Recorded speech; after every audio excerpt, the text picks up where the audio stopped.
নেতৃবৃন্দকে সংকীর্ণতার দোষে দুষ্ট দেখলাম।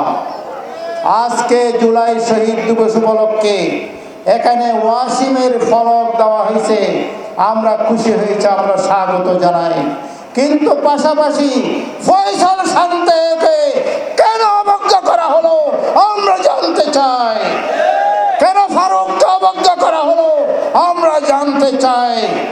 আমরা এখান থেকে হুঁশিয়ারি উচ্চারণ করতে চাই, মুক্তিযুদ্ধের চেতনাকে দলীয়করণ করে আওয়ামী লীগ যেভাবে ফ্যাসিবাদের জন্ম নিয়েছিল, ঠিক সেইভাবে আজকের বিএনপি সরকারও এই জুলাই যুদ্ধকে, জুলাই শহীদদেরকে দলীয়করণ করে আজকে ফ্যাসিবাদ নতুনভাবে আবিষ্কারের চেষ্টা চলছে।